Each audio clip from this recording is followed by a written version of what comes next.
Nous sommes dans la banlieue d'Avignon, au Pontet. La commune accueille une nouvelle base logistique de stockage. Un bâtiment pensé et conçu en respectant les derniers standards de la logistique avec 10 mètres libres sous poutre.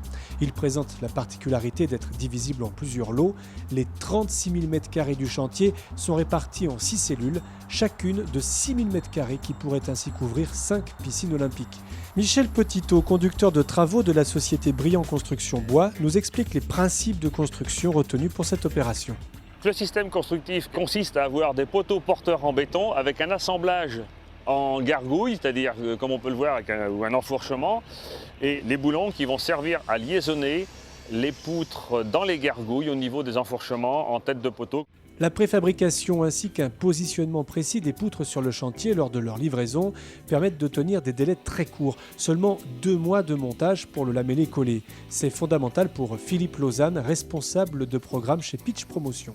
On se tourne vers des procédés constructifs qui doivent être très rapides. C'est comme un mécano géant.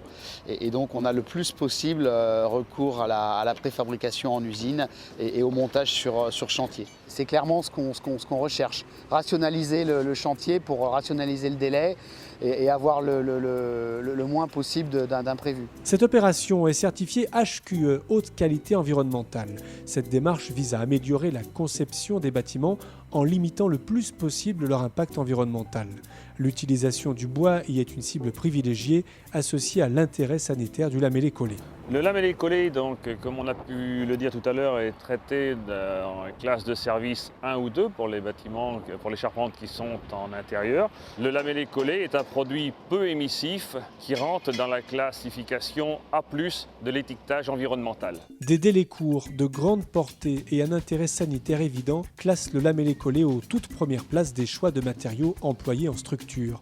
Il manque néanmoins une variable pour parfaire cette équation, le coût par rapport à d'autres solutions. Au niveau de cette opération, on privilégiait quand même l'utilisation du bois, mais sinon on a quand même des coûts de construction serrés à garantir. Et donc on a demandé à l'architecte de regarder 2 solutions. Une solution tout béton pour la structure du bâtiment, pour les 40 000 m², et une structure mixte en béton et bois lamellé collé. Et donc il s'est avéré que la solution bois se détachait très nettement de la solution béton au niveau des critères économiques.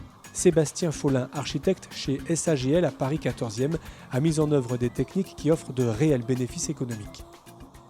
Nos entr'axes de panne sont beaucoup plus courts, donc ce qui implique qu'on se retrouve avec des ondes de bac beaucoup plus courtes. Donc on fait une économie au niveau de notre couverture, et aussi pour poser l'ensemble des lanterneaux et des puits de lumière, on s'affranchit des chevêtres. La mixité poteau béton, poteau bois et Cyporex. Ça permet justement de mettre en œuvre le Cyporex et de supprimer une fondation. Associé à d'autres matériaux, le lamellé collé tient parfaitement son rang d'acteur privilégié dans la construction. Il est une réponse adaptée à des systèmes constructifs mixtes où les impératifs de rapidité et de coût doivent être respectés. Ici, il répond aux besoins de cette base logistique, un maximum de volume utile sous la surface totale construite.